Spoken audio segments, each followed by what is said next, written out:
Reese Olnick. She's a 7th grader in Rossville, so just wanted to welcome her to the committee. Well, thank you for joining us. I was a page in 1981. I don't know if I've mentioned that in here, and I have a black and white picture to prove it. So. And I was born 2 years later. I know, you didn't have to say that. They had electricity, didn't They did. Okay, good. But no color photos, evidently. A twinkle, it's a whistle. Well, it was a good experience, and it still is when I see the youngsters in the Capitol. Well, all we have on the agenda today is final action on 3 bills, and then we'll have our hearings next week and final action on some other bills that we know we have amendments coming for, and to give Charles a little time to process those too. So let's see, first one on the agenda. Charles, can you go over House Bill 2099 prohibiting periodic inspections by city or county for code violations of private residential rental housing where property owners is receiving governmental rental subsidies? Thank you, Charles. Thank you, Madam Chair, and I think you covered it there. So as the committee will recall, the primary function of this bill is to provide for residential inspections under certain circumstances where an occupant may not agree, may not consent because of, as you heard from the proponents, various reasons that they are not willing to do that. Fear of, fear of possible future circumstances. So that's what the bill does, and it just permits the city of Topeka to do those inspections, and there's also a sunset on the bill. I recall July 1st, 2030. I was just going to ask that, sunset, so 5 years. All right, that's 2099. We had a really robust discussion on it. I'm not aware of any amendments. Oh, but, we do have in our audience, we have Whitney Dameron. Thank you for being here. If we have any questions, Madam Chair, comments. Members of the committee, I know this is not traditional for me to speak. In looking over the bill, there was a word that was not brought over from House amendments, and I would suggest you may add that on line 33. City shall obtain an administrative search warrant to facilitate the inspection. The way it reads now doesn't make sense. Shall obtain an administrative search to facilitate the inspection. And so that was lost from the very beginning of drafting, and I think when people looked at it, we thought we're missing the word there, and I thought we got that put back in the House, but it didn't happen. So I would just make that suggestion. Okay. And thank you for the. I even wrote that as a note that somewhere in testimony that was mentioned, and Senator Petty. So would you all be okay with that? Oh, would you have a question? Yes, Senator Fescoto. Thank you, Madam Chair. Whitney, so that search, does it, after that word, does it have language in there that says search for what? It depends. Whitney Dameron, City of Topeka, Senator, members of the committee, it depends on what the probable cause would be. So that is what would go to the administrative process of this is what the complaint is, this is what we're looking for. And primarily this would be related to the property itself and not an individual unit. So it would be administrative search to go into like common areas of the property. Senator Petty, did you have a comment? Just that you remember that as well. Thank you, Madam Chair. And yes, I would agree. I think it was brought up a couple times about that would clarify having the word warrant. And just to verify, so we're talking about just adding the word warrant and then to facilitate the inspection, so that we could just inserting that word. Thank you. That's a conceptual amendment. Charles, do you have that easy to do? So with that intent, we'll let the reviser put that together for us as an amendment. So would I have a motion on the amendment to add the word? Senator Petty.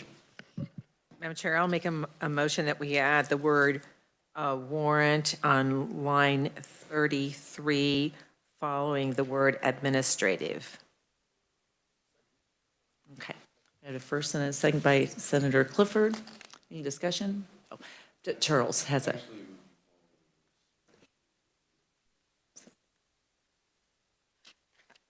Thank you. You are the expert. I amend my motion to be administrative search following the word search and be the word warrant. Madam Chair. And Senator Clifford, yes? No discussion. All right. No discussion? All those in favor say aye. Opposed, no. All right, motion passes. Now we're back on the bill as amended. Are we all comfortable with the bill? All right. Motion, Senator Bowser. Thank you, Madam Chair. Make a motion, we pass House Bill 2099 as amended favorably out of committee. We had the motion. Do we have a second? Senator Petty. Any discussion? All right. All those in favor say aye. Aye. Opposed, no. Motion passes. Anyone interested in carrying this bill as a group? All right, we'll discuss that later. Or it's your chairman. Okay. Well, since you volunteered, that's, Randy turns that information in the right way. It would be your bill, Senator Clifford. Is that all right? All right, thank you. That's a conversation Randy and I have often after committee. Who's carrying the bill? All right, next we have House Bill 2116, requiring that certain contractual provisions be incorporated in all contracts for certain cities and counties, including the provisions of Form DA 146A with certain exceptions. Charles, did I just give the bill? Madam Chair, you did. All right. Let's see, just looking at my folder, I haven't had any discussion with anyone that there's any amendments that I can recall on this one. Yes, Senator Titus. Thank you, Madam Chair. Just to ask a question, I apologize when I was late the day that we had this hearing, and is there someone that might be willing to share the gist of why we want to put this requirement on top of municipalities instead of letting them just have their own contract forms? Well, I wish we had the league in here. They are looking at their testimony. There's an opt-out provision I did write down. Does anyone recall this conversation? Yes. Oh, yes, that's Ask Research. Why I always overlook you all are so smart. Thank you. Thank you, Madam Chair. Jillian Block with Research. I have the supplemental note, and so the summary from the testimony from the House Local Government Committee hearing. Proponent testimony was provided by representatives of the Kansas Association of Counties and the City of Independence. Proponents generally stated that smaller cities and counties do not have the same bargaining leverage in vendor contracts as do larger cities and counties, and that the amount of money that small cities and counties deal with in vendor contracts is much smaller. And the proponents stated the bill would allow a greater possibility for smaller cities and counties to negotiate with vendors because it would grant certain provisions to be non-negotiable while maintaining the capacity of larger cities and counties to negotiate based on contract size. And I don't have the bill number with me, but this bill, a similar one came up last year in House Local Government applying to all cities. And this a number of cities of the first class were opponents on the bill. And so by carving it out to be only second and third class cities, that brought them to neutral on the bill. Thank you, and I apologize for making you read that to me. My concern is by pushing this down mandatorily, we make it harder to do business with some of our municipalities. There are some contractors that will look at the terms and will walk away. I understand there are some protections there as well, but I wonder if we've thought through the impacts of this well enough that it may actually limit the vendors that are willing to do the work in some cases because of these terms. Yeah, I'm familiar with these terms, having worked for the state in the legal department, but it's just a thought. I don't know that I would necessarily make a motion to table, but Senator Tice, what if I see if we can get a few experts in the room and we'll skip over this bill and come back to it? It did pass 119 to 0. We did look that up. So Okay. Of course, we are the check and balance over here too. So let's just pass over this just for a moment and we'll see if we can get a few folks to address those concerns, all right?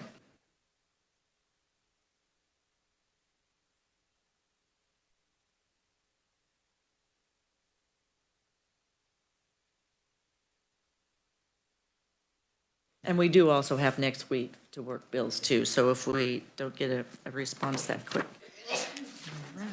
All right, so let's look at House Bill 2145. The substitute for House Bill 2145, Committee on Local Government, establishing the Butler County Fair Board to consist of 15 members, providing the appointment of members to such boards, and allowing up to 5 members such boards to be appointed from the county at large. We just heard this one yesterday. I was quite fascinating to discover Butler County was the largest county, 29 townships. I can't imagine a board with 29 people. So their logic made a lot of sense to me when they were discussing this. I know of no amendments, but yeah, so go ahead, Senator Fasquedo. Thank you, Madam Chair. So if they were taking it from 29 to 15, and then the commissioners get to select 5, so how are the other 10 members selected? So Charles, I skipped right over you, but let's go right to you to refresh our memory. Thank you, Madam Chair. So the discussion of the County Fair Board of Butler County occurs on page 2 of the bill, subsection C. And so there's a sentence there that provides at the annual appointment meeting, 1 member of the board is appointed from each county commissioner district, and not more than 5 members may be appointed from the county at large. So that occurs at that meeting. And I'm not sure, does that answer your question, Senator? Madam Chair, thank you, Charles. So are the other members they just say, I want to be on the board? Just wondering how they were appointed. So as I understand it, these county fair boards are kind of quasi-governmental entities, and I think there are individuals on the board who would make that appointment. Here it says the presiding county commissioner, so the county commissioners preside, and then there are members on the board who do that. And if you give me a moment, I can look up I think, KSA 2-127, maybe that discusses that and give you a better answer. Madam Chair, may I comment? Yes, yes, go ahead, Senator I'm Clifford. coming from a rural county. These boards are notoriously difficult to fill. They're working boards. As we've had less and less farm families out on sections of ground. And you just can't get them by township, so it's more of a at-large appointment, and the county commissions are ultimately responsible.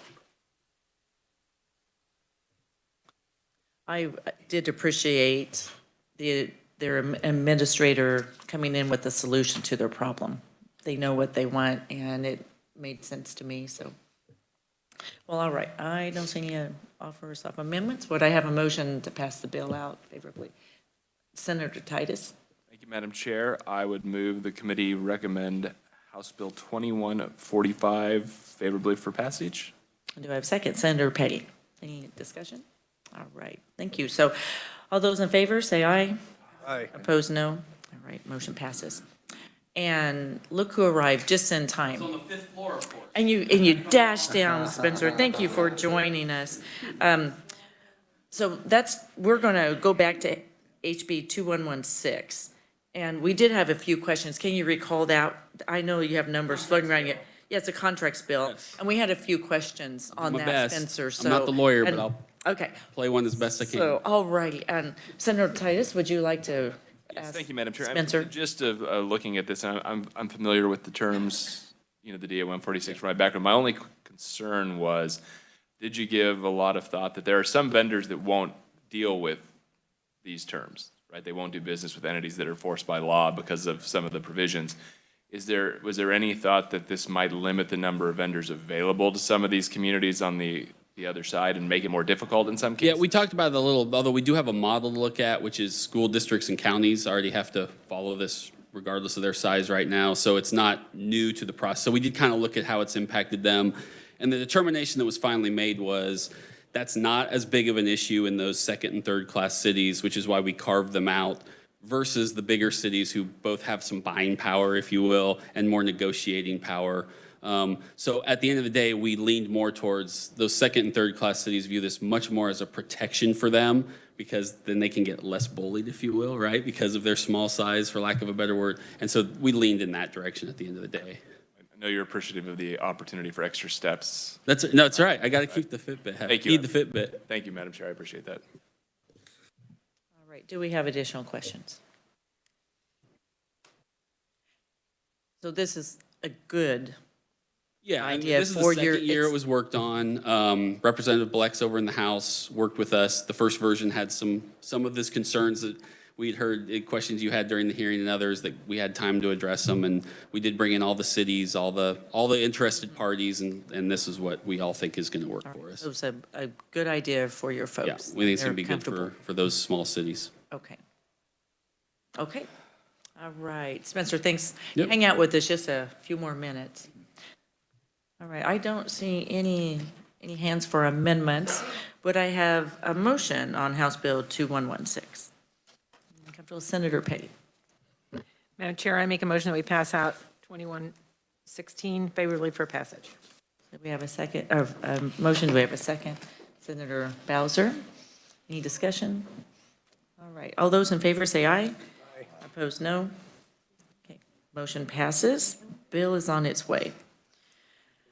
So what we have left to Madam do Chair? next week, oh, pardon me. Yes, Senator You Pate. think 2116 could go to the consent calendar? That was the 119-0. Would you like to? I'll amend my motion to pass out 2116 to the consent calendar. And let's see, Senator Bowser, is that all right with you too? Okay, let's revote on that. Good suggestion. So all those in favor say aye. Aye. Opposed, no. Motion passes. So yes on the consent calendar. Perfect. So next Tuesday, we won't meet on Monday, but next Tuesday we'll have two hearings that came over to us more on the transparency and ethics side. So we'll hear those bills, and they are exempt. They came from Fed and state. And then Charles, you're working on amendments for 66 for sure. And was there another one, Randy? We were looking at my book. That would be one that, if we have time, we could work 66.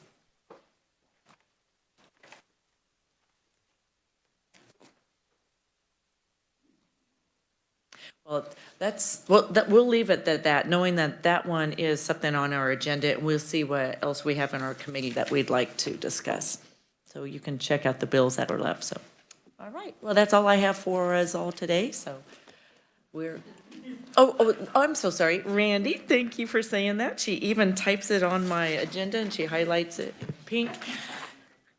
We sent minutes out to you all, if you have read those, and I reviewed those. So would I have a motion to approve the minutes? I'll make a motion that we approve the minutes for the multiple days that were sent to us. Yes, and I can say 14th, 22nd, 23rd, 28th, 29th, 30th, February 4th, 5th, 6th, 11th, 13th. Thank you, Randy, for putting all those together. So I have a motion to second. Second, Senator Clifford. All those in favor? Aye. Opposed, no? All right. Motion passes. So minutes are approved. So I think we've done our work there. And yes, that was a lot of minutes, Randy. We got them all done. Okay, we're adjourned.